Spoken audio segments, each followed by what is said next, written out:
알바니아와 인도계 수녀로 1979년 노벨 평화상을 수상했고 1950년에 인도의 캘커타에서 사랑의 선교회라는 수녀회를 통해서 45년간 빈민과 병자와 고아와 그리고 죽어가는 이들을 위해서 헌신한 데레사 수녀가 어느 날 한 노인의 집을 방문했습니다.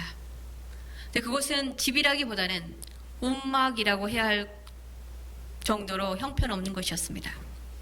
방문을 열고 들어서자 역겨운 냄새가 코를 찌르고 집안은 온통 먼지투성이에다 이불이나 옷가지들은 몇 년 전에 빨았는지 알 수조차 없이 찌들어 보였습니다.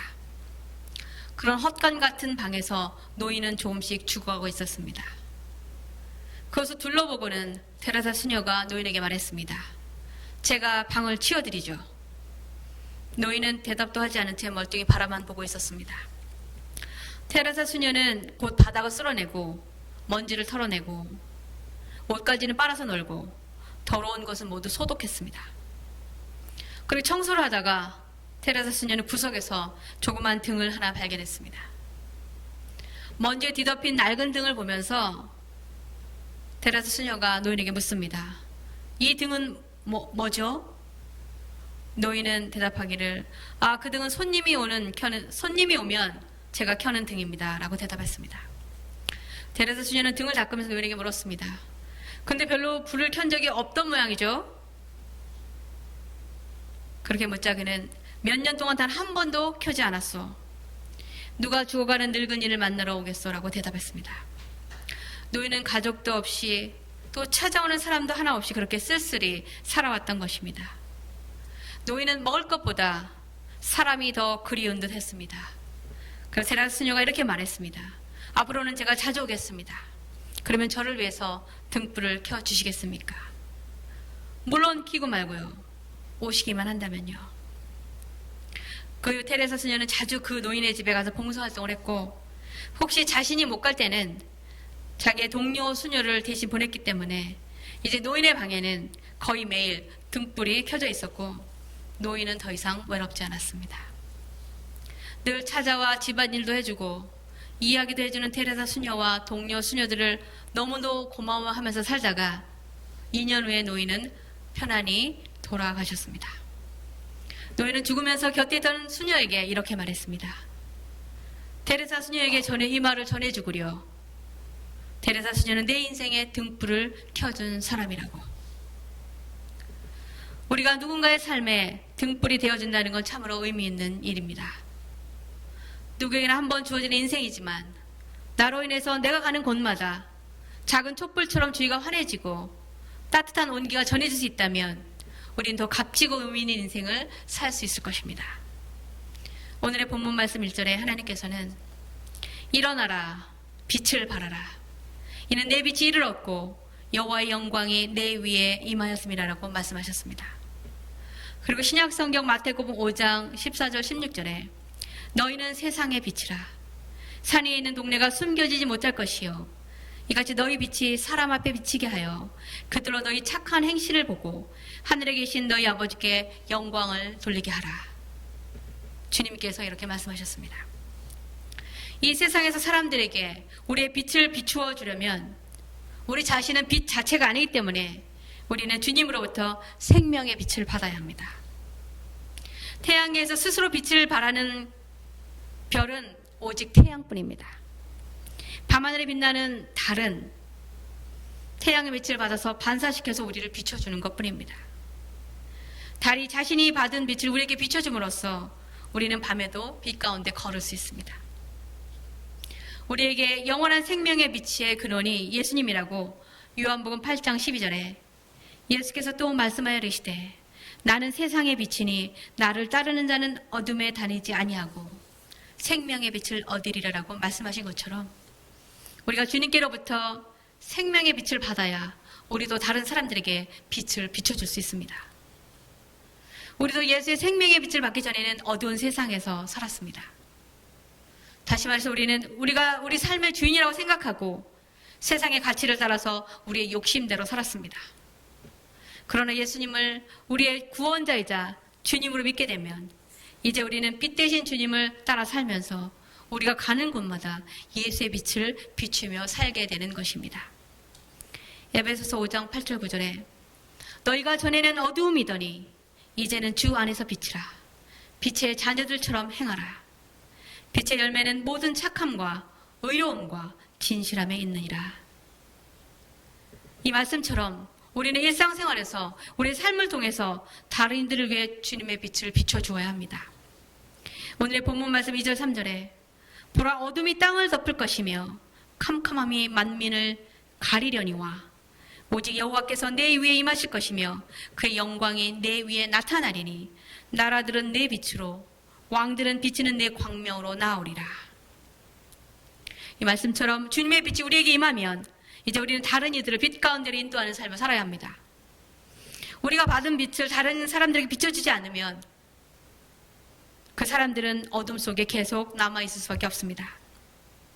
캐나다 노바스코시아주의 케이프 브레튼 섬에는 거대한 탄광이 있습니다. 예전에 이 탄광은 말들을 사용해서 탄광일에 이용했습니다. 그러나 말들이 일단 깊고 어두운 탄광 속으로 들어가게 되면 다시는 그곳에서 나오지 못했습니다. 왜냐하면 그 말들이 깊은 어두움 가운데 너무 오랫동안 익숙해졌기 때문에 일단 광산에서 나오게 되면 바로 말들의 눈이 멀어버리기 때문에 그렇습니다. 그래서 한 번 말이 탄광에 들어가면 늙거나 병들어 죽거나 병들어 죽을 때까지 그 어두운 곳에 있어야만 했습니다. 이것은 우리의 삶에도 동일하게 적용됩니다. 일단 우리가 어두운 곳에서의 삶에 너무 오래 익숙하게 되면 우리의 삶은 어둠에서 밝은 빛으로 나오기 쉽지 않습니다. 그래서 우리는 너무 늦기 전에 아직 어두움 가운데 있는 우리 주변의 사람들을 빛 가운데로 인도해야 합니다. 그럼 우리가 어떻게 늘 빛 가운데서 살면서 다른 사람들에게 빛을 비춰줄 수 있겠습니까? 무엇보다도 우리는 하나님의 말씀을 통해서 빛 대신 주님을 알게 되었으므로 우리도 예수님의 제자들과 주님을 따르던 사람들처럼 먼저 사람들에게 하나님의 말씀을 전해야 합니다. 그러나 그 말씀을 전하는 것만으로는 충분하지 않습니다. 이제 우리의 삶을 통해서 다른 사람들에게 예수의 빛을 비춰줘야 합니다. 그러면 한때는 어둠 속에 살았던 사람도 하나님의 말씀을 통해 주님의 빛을 받아서 이제 다른 사람들과 하나님의 영광을 위해서 빛을 발하는 삶을 살 수 있게 되는 것입니다. 한 아버지와 아들의 대화입니다. 너는 도대체 커서 뭐가 되려고 그러니? 솔직히 말해봐. 네가 돈을 훔쳤지? 아니에요. 아빠, 전 돈을 훔치지 않았어요. 정말이야? 아버지 그의 몸을 샅샅이 뒤졌지만 아무것도 찾지 못했습니다. 그러자 네 신발을 벗어봐. 소년이 대답합니다. 저는 다리를 다쳐서 지금 신발을 벗기는 곤란해요. 그래서 아버지가 말합니다. 잔소리 말고 어서 벗어. 구두를 벗자 그 안에 은화가 들어있었습니다. 그럼 도대체 이 은화는 무엇이냐? 그때서야 아들은 대답합니다. 아빠, 잘못했어요. 다시는 훔치지 않겠습니다. 이렇게 시작한 이 아이의 불량했던 어린 시절은 청년 시절로 이어지고 결국 그는 사기죄로 고발당해서 16살에 감옥에 들어가는 신세가 됩니다. 감옥에서 나온 후에 그는 아버지의 강요로 대학에 들어가서 공부를 하게 되었는데 어느 날 친구를 따라서 기도 모임에 갔다가 그곳에서 찬양하고 성경 공부하며 설교문을 읽는 가운데 그는 회심하게 되었습니다. 그리고 그때부터 변화된 삶을 살게 되고 이후에 선교에 관심을 갖게 되고 그래서 그는 길거리에서 먹을 것도 없이 갈 곳도 없이 방황하는 고아들의 아버지가 되어서 수많은 고아원을 세우고 평생 5만 번 이상 기도 응답을 받는 믿음의 삶을 살게 됩니다. 10,000명이 넘는 고아를 키우고 돌보았을 뿐만 아니라 말년에는 선교 여행을 통해서 300만 명이 넘는 사람에게 복음을 전하고 그렇게 복음을 전하게 된 그 불량했던 소년이 바로 기도의 아버지라고 불리우는 조지 뮬러입니다. 조지 뮬러의 삶이 우리에게 주는 귀한 교훈이 있습니다. 우리가 주님의 빛을 받게 되면 어두웠던 과거의 삶과는 전혀 다른 이들에게 빛을 비추어주는 삶을 살 수 있다는 것입니다.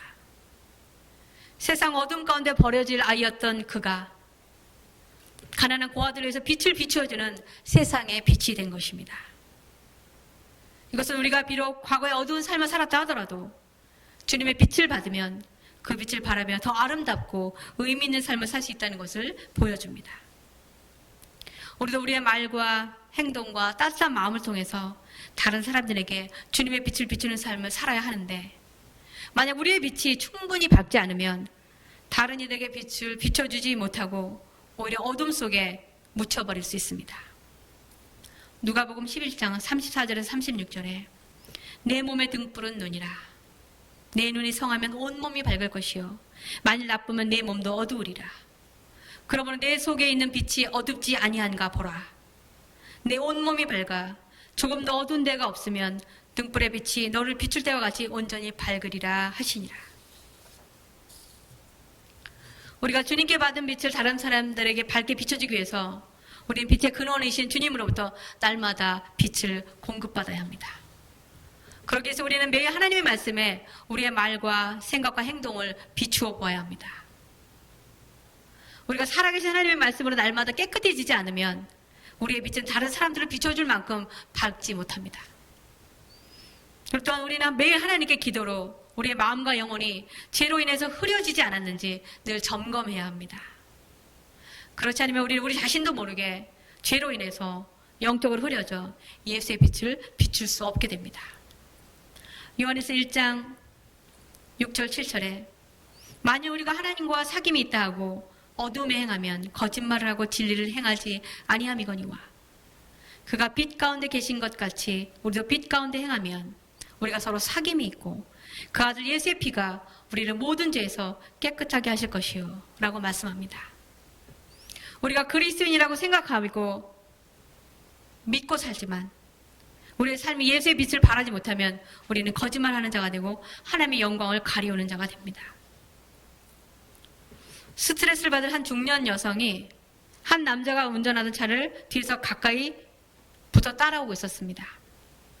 복잡한 사거리에서 갑자기 신호등이 노란색으로 변하자 그 앞차 운전자는 교차로에서 급하게 가속해서 빨간불 되기 전에 통과할 수 있었지만 그는 안전하게 신호를 보고 횡단보도에서 멈춰섰습니다. 그 차를 바짝 붙어 쫓아오던 부인은 화를 내고 욕을 하면서 경적을 크게 울렸습니다. 그냥 자신도 교차로를 통과할 기회를 놓쳤을 뿐만 아니라 휴대전화와 메이크업까지 다 급브레이크를 밟는 바람에 떨어뜨리자 더 짜증내고 신경질 내며 소리쳤습니다. 그녀가 앞차 운전자에게 손가락질을 하고 큰 소리를 지르며 신호를 기다리는 동안에 그녀는 자신의 자동차 창문을 두드리는 소리를 듣고는 매우 심각한 얼굴 자신을 바라보는 경찰관을 보게 되었습니다. 경찰은 그녀에게 손짓으로 차에서 내리라고 명령했고 그녀를 경찰서로 데려가서 그녀의 몸을 수색하고 지문을 찍고 죄수용 사진을 찍고 유치장에 넣었다가 몇 시간 후에 경찰관이 유치장 문을 열어주었습니다. 그곳에서 나와서 그녀를 담당한 경찰관이 와서 하는 이야기를 들었습니다. 부인, 제가 이런 실수를 한 것을 정말 유감으로 생각합니다. 부인께서 심하게 자동차 경적을 울리고 앞 사람을 향해서 삿대질하며 큰 소리로 욕을 하고 신호 대기하는 동안도 가만히 계시지 못하고 화를 내는 것을 보았는데 부인이 탄 차에 예수라면 어떻게 하셨을까? 라는 문구와 일요일에는 주일학교 가기라는 범퍼 스티커와 자동차 번호판에 크롬 도금된 기독교를 상징하는 물고기 문양을 보면서 저렇게 성내면 난폭하게 행동했던 당신이 그 차의 진짜 주인일 거라고 생각하지 못했습니다. 그래서 저는 당신이 교회 다니는 사람의 차를 훔친 것이라고 단정하게 되었습니다. 당신이 예수 믿는 크리스찬이라면 앞에 선 차의 운전자에게 그런 식으로 행동하려고는 전혀 생각하지 못했기 때문입니다. 이 여인처럼 우리도 겉으로는 예수 잘 믿는 사람들 포장하고 표시하고 다니지만 우리의 삶이 다른 이들에게 비추기는커녕 우리의 잘못된 행동으로 예수님을 불명예스럽게 해서는 결코 안 될 것입니다. 다른 이들에게 빛을 비추는 삶을 살아갈 때 우리가 기억해야 할 또 다른 하나는 남에게 빛을 비추려면 우리의 희생이 반드시 따른다는 것입니다. 촛불이 어둠 속에서 빛을 발하게 되면 결국 조금씩 자신의 생명을 소모하다가 자신을 다 태우고 나면 녹아져 없어지는 것처럼 세상에 거저 얻어지는 것은 없습니다. 그리고 예수의 빛은 더 어둡고 힘든 상황에서 다른 이들을 위해 헌신할 때 더욱 빛을 발하게 됩니다. 노인들의 어머니라고 불리는 소 엘리저는 1990년에 노벨 평화상 후보에 올랐던 이태리 여인이었습니다. 엘리저는 중국에서 선교하던 중에 폐병이 걸려서 본국으로 돌아오게 되었습니다. 그녀는 하나님께 왜 나에게 이런 고난을 주셨습니까? 라고 원망하지 않고 주님, 나에게 무엇을 원하시는 것입니까? 라고 물었습니다. 그 후에 그녀는 부친이 물려준 농장에서 일을 하면서 농사를 지어서 그 소출로 중국 선교 사업을 도왔습니다. 그런데 추수철에 탈곡기에 손이 딸려 들어가 오른손이 절단되었습니다. 이때도 엘리저는 주님, 오른손이 없는 제가 이제 무엇을 하기를 원하십니까? 라고 기도했습니다. 기도의 응답으로 엘리저는 농장을 처분하고 양로원을 세워서 버린 수천 명의 노인들과 이제 친구가 되었습니다. 그리고 그 노인들에게 복음을 전했습니다.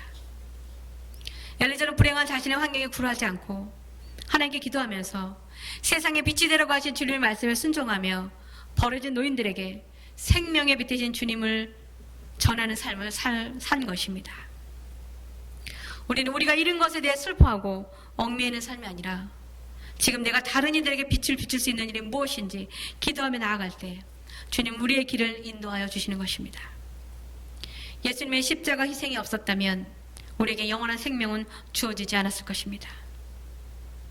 이처럼 우리의 희생이 없이는 예수의 빛도 비추어 줄 수 없습니다. 오늘의 말씀처럼 지금 우리에게 주님의 영광의 빛이 임했으므로 이제 우리는 그 빛을 비추는 삶을 살아야 합니다.